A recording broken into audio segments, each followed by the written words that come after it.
Nous allons lire Genèse chapitre 27. Genèse chapitre 27, du verset 1 au verset 23. Si vous avez trouvé Genèse 27, je vais lire à partir du verset 1.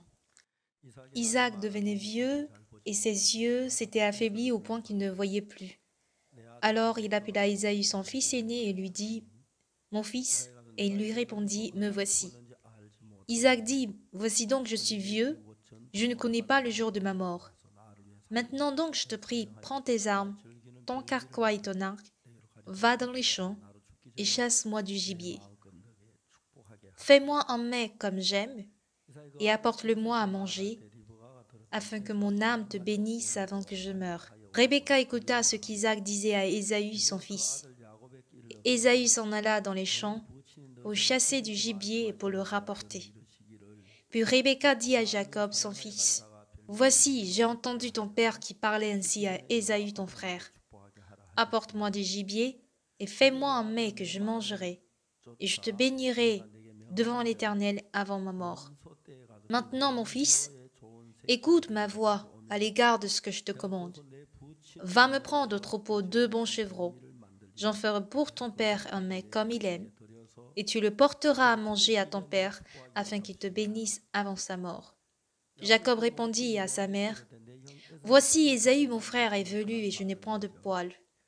Peut-être mon père me touchera-t-il, et je passerai à ses yeux pour un menteur, et je ferai venir sur moi la malédiction et non la bénédiction. » Sa mère lui dit, « Que cette malédiction, mon fils, retombe sur moi.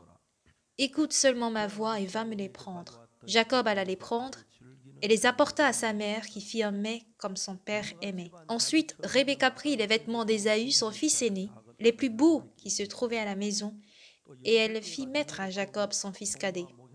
Elle couvrit ses mains de la peau des chevreaux et son cou qui était sans poil. Et elle plaça dans la main de Jacob son fils le mets et le pain qu'elle avait préparé. Il vint vers son père et dit, « Mon père !» Et Isaac dit, « Me voici. Qui es-tu, mon fils ?» Jacob répondit à son père, « Je suis Ésaü, ton fils aîné. J'ai fait ce que tu m'as dit. Lève-toi, je te prie, assieds-toi et mange de mon gibier, afin que ton âme me bénisse. » Isaac dit à son fils, « Et quoi, tu en as déjà trouvé, mon fils ?» Et Jacob répondit, « C'est que l'Éternel, ton Dieu, l'a fait venir devant moi. » Isaac dit à Jacob, « Approche donc que je te touche, mon fils, pour savoir si tu es mon fils Ésaü ou non. » Jacob s'approcha d'Isaac, son père, qui le toucha et dit, « La voix est la voix de Jacob, mais les mains sont les mains d'Ésaü. » Il ne le reconnut pas, parce que sa main était velue, comme la main d'Ésaü, son frère, et il le bénit. J'ai lu jusqu'au verset 23. Il y a plusieurs paroles dans la Bible, et parmi ces histoires dans la Bible, quand on lit de près,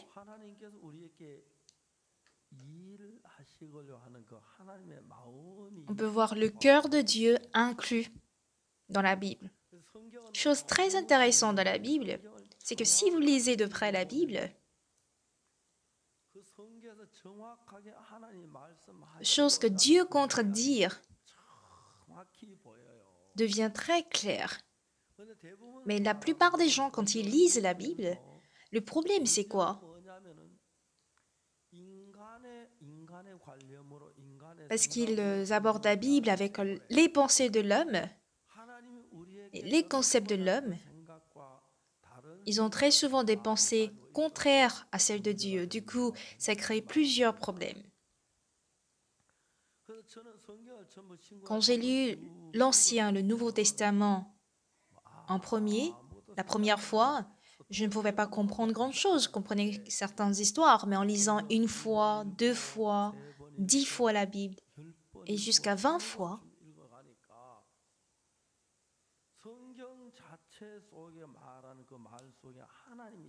je pouvais découvrir ou apercevoir le cœur de Dieu derrière les mots, derrière la parole. La vie spirituelle est facile parce que si on regarde le cœur de Dieu, il y a beaucoup de paroles contraires à mes pensées. et l'homme clash avec le cœur de Dieu. Comment? Moi, j'insiste sur mon avis, tandis que Dieu présente sa volonté. Et il y a un conflit. Mais celui qui abandonne son orgueil, il peut tout faire pour comprendre avec sa compréhension, son intelligence, il ne pourrait pas comprendre. Même s'il étudie avec zèle, il ne peut pas expérimenter du tout le travail de Dieu. Par contre, si on comprend le cœur de Dieu légèrement, j'aperçois que mes pensées sont complètement différentes. Mes pensées sont complètement différentes de la parole. Et là, notre cœur se heurte contre la parole. Selon moi, je pense que j'ai raison, mais Dieu dit chose contraire. Du coup, il y a un conflit. Et pendant ce conflit, Dieu ne peut pas du tout travailler dans notre cœur. Un jour,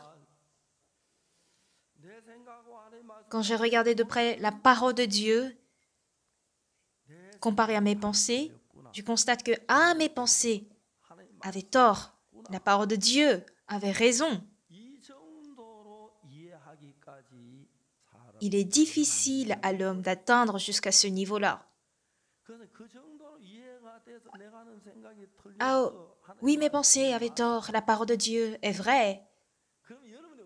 Quel genre de personne devenez-vous? On abandonne nos pensées, on devient un avec Dieu. Et quand notre cœur devient un avec Dieu, qu'est-ce qui se passe?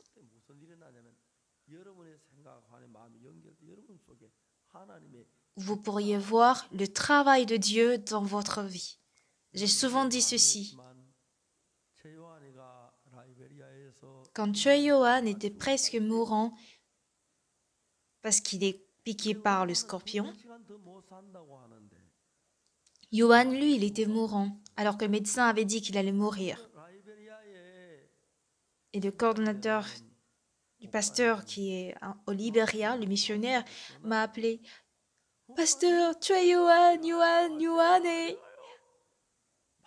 il me parlait en sanglots, donc je ne comprenais pas de tout ce qu'il disait. J'ai dit « Mais mon ami, qu'est-ce que tu dis? Qu'est-ce que tu racontes? Mais calme-toi et dis-moi tout doucement. » Yohan était piqué par le scorpion pendant la nuit, mais il ne savait pas qu'il s'agissait d'un scorpion. Il s'est réveillé dans la nuit, mais il ne voyait rien, du coup, il s'est rendormi. Le lendemain matin, j'avais l'impression que quelqu'un m'a piqué avec une aiguille dans la nuit. N'est-ce pas un scorpion? Mais arrête de plaquer. Il n'y a pas de scorpion ici. Donc ils ont ignoré, ils ont vécu. Il a passé la journée comme ça, comme si rien ne s'était passé. Vers 15 heures, il avait ce vomissement. Il voulait aller aux toilettes, faire ses besoins. Donc, 10 mètres avant d'arriver aux toilettes, il s'est évanoui. Il s'est évanoui, on l'a amené à l'hôpital, mais on s'est rendu compte que son cœur ne battait plus. On frappait sur le visage et le cœur, disant « Yohan, réveille-toi, réveille-toi !» Il vomissait, il urinait, il déféquait. On l'a nettoyé rapidement pour l'amener à l'hôpital, mais en ayant les bras croisés, le médecin dit « Non, ramenez-le. Il est déjà mort. » Mais aidez-nous. Il est mort. Partez, rentrez avec lui. Quand vous amenez sur le coup, c'est-à-dire le moment même où le scorpion vous a piqué, c'est déjà trop tard, mais vous êtes venu après des heures. Son cœur va arrêter de battre, il n'y a pas d'autre méthode, rentrez avec lui. Aidez-nous, mais quand même. Non. Ils sont allés à un autre hôpital. Au prochain hôpital, ils ont dit la même chose. Et ils ont mis la perfusion pour l'opérer, mais son cœur a cessé de battre. Le médecin a réanimé son cœur. Et là, il a retrouvé la conscience, mais sa tension était de 2 et sa température était de 17 degrés. C'était presque un cadavre. Le missionnaire était très souffrant qu'il m'appelait en soufflant. Pasteur, tu es Johan, il est en train de mourir.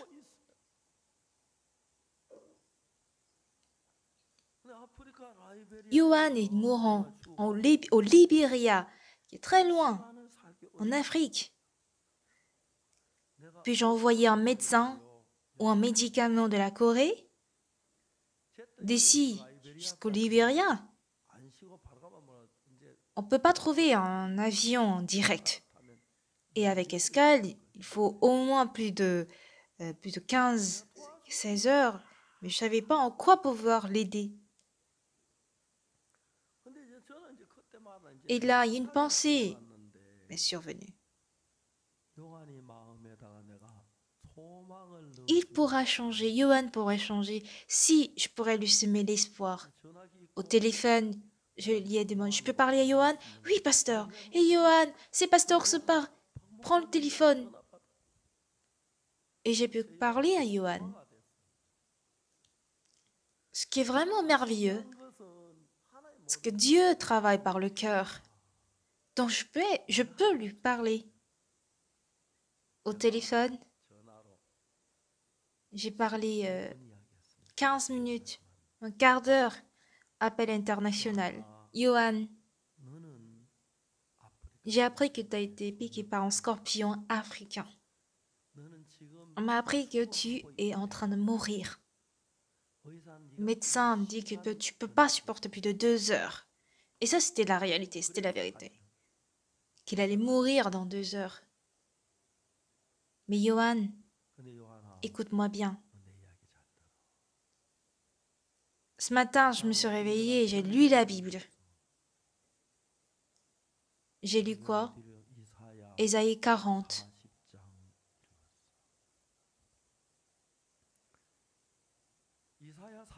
Ésaïe 40, verset 31 dit quoi? Mais ceux qui se confient en l'Éternel renouvellent leur force. Johan, ces 66 livres de la Bible sont tous la parole de Dieu. Bien-aimés, de nos jours à cette période, le pourquoi le christianisme ou les églises chrétiennes baissent, c'est parce qu'il y a un problème au niveau de la théologie. Plusieurs théologiens ne croient point en la Bible. Plusieurs théologiens disent que, bon, la Bible est composée de versets, elle a été inventée par, etc., etc. Il y a un adage coréen qui dit, première année théologie, vous êtes pasteur, après vous devenez pasteur assistant et après en dernière année, vous êtes corrompu. Plus vous étudiez, il y a beaucoup de gens qui regrettent de l'avoir étudié.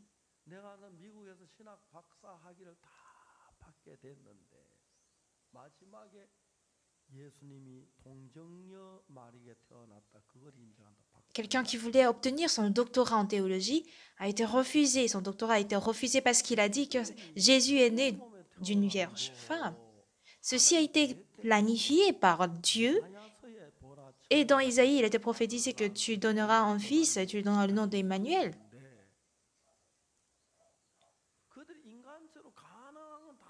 Chose qui est possible, ils acceptent, et tout ce qu'ils trouvent impossible, bon, il est nie totalement. Ils cherchent pas à lire ou à apprendre la Bible, à apprendre la Bible correctement. Quand je lis le livre de Genèse, qu'est-ce que je crois? Dans Genèse chapitre 1, verset 1, au commencement, Dieu créa les cieux et la terre. La terre était informe et vide, il y avait des ténèbres à la surface de l'abîme, et l'Esprit de Dieu se mouvait au-dessus des eaux. Ah, cette Bible dit, la terre était informe et vide, il y avait des ténèbres à la surface de l'abîme.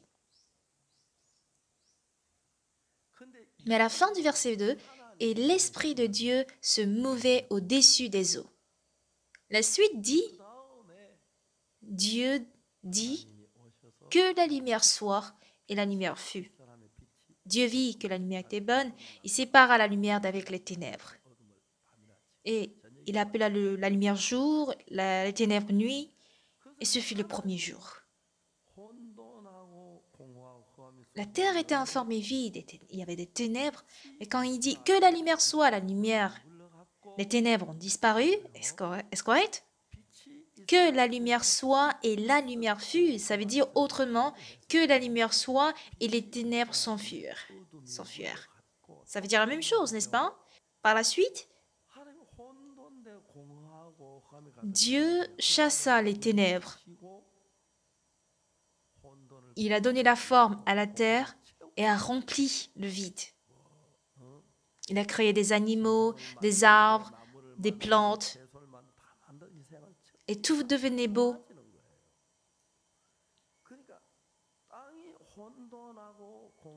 Quand la terre était informe et vide, et qu'il y avait les ténèbres à la surface de l'abîme, sans Dieu, il n'y a personne qui puisse chasser les ténèbres et mettre de la forme à la terre, donner la forme à la terre et remplir le vide. Donc, qui que vous soyez, quelles que soient les ténèbres être dans l'homme, Dieu, il est plus que capable de chasser les ténèbres. Voilà pourquoi nous pouvons louer le Seigneur, être reconnaissants au Seigneur. Celui qui a Dieu dans son cœur et celui qui n'en a pas, c'est une différence de terre et ciel. Donc, au cours de mon ministère, j'ai eu plusieurs difficultés. Je me suis dit, pourquoi Dieu, Seigneur, tu me donnes telles difficultés? Pourquoi tu me donnes telles épreuves? Pourquoi les autres, ils n'en ont pas et moi, j'en ai tellement de persécutions et tellement de critiques que je ne comprends pas. Et ce qui est étonnant, c'est que je suis mort, c'est fini pour moi, mon ministère, c'est fini. Mais à chaque fois que j'étais à cette limite, j'ai vu clairement comment Dieu m'aidait. Moi qui n'avais aucune foi en Dieu, je suis parvenue à avoir la foi petit à petit. À Kimcheon, je n'avais pas de maison. Je devais sortir de ma chambre précédente pour rechercher une autre. J'ai prié Dieu avec tout mon cœur. Un jour, je priais Dieu, et un cœur qui me dit, ne prie pas seulement, va chercher la maison, va chercher une maison.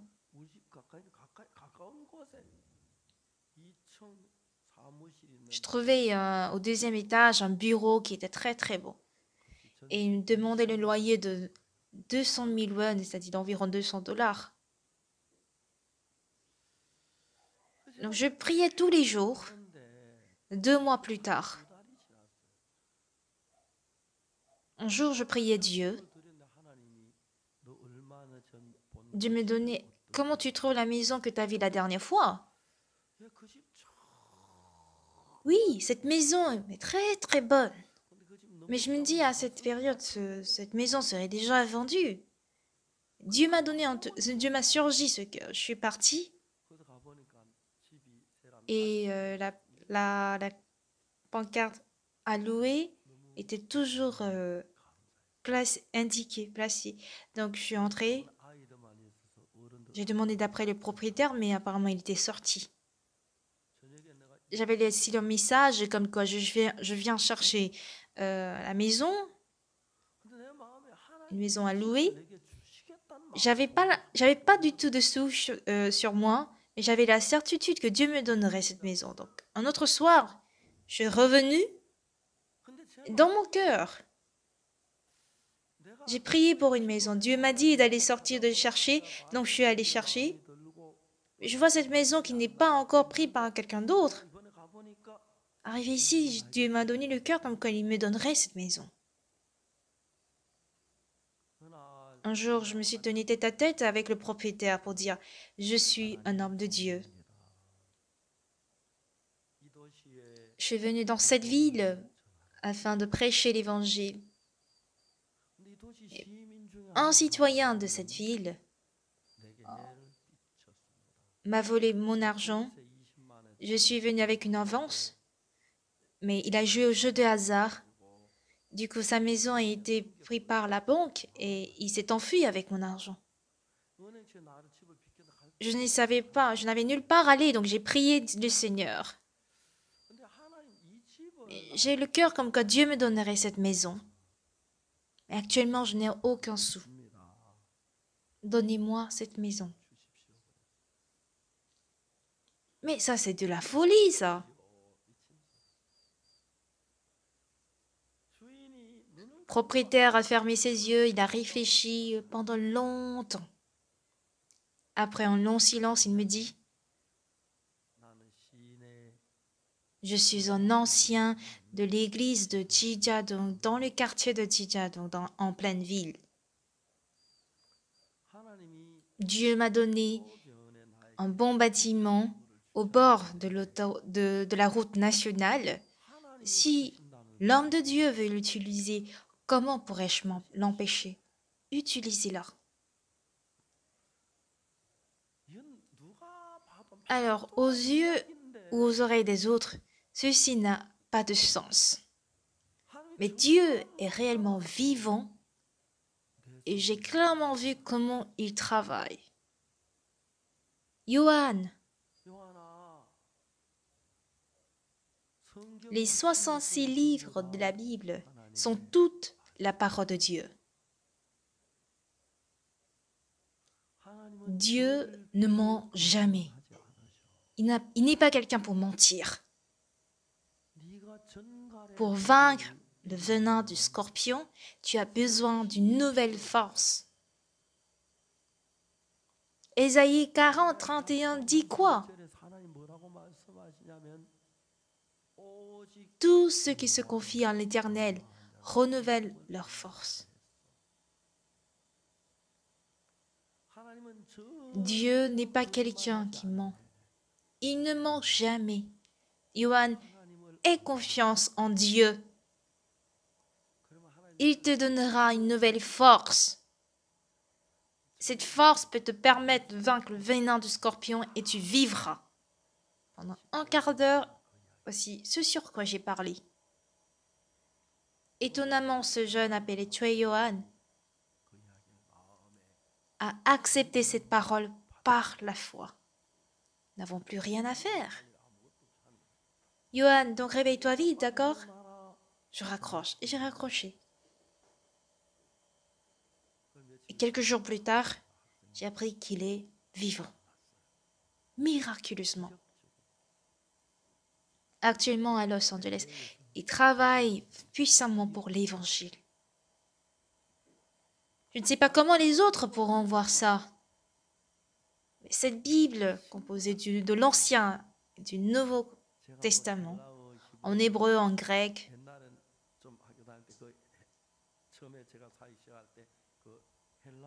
j'ai appris beaucoup le grec avant. Bon, j'ai tout oublié aujourd'hui.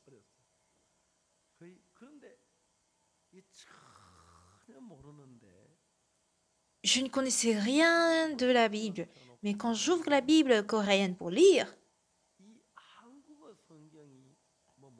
bon, les gens parlent de King James Version, c'est-à-dire la version de King James en anglais, mais on ne peut pas du tout comparer la Bible coréenne avec la version King James.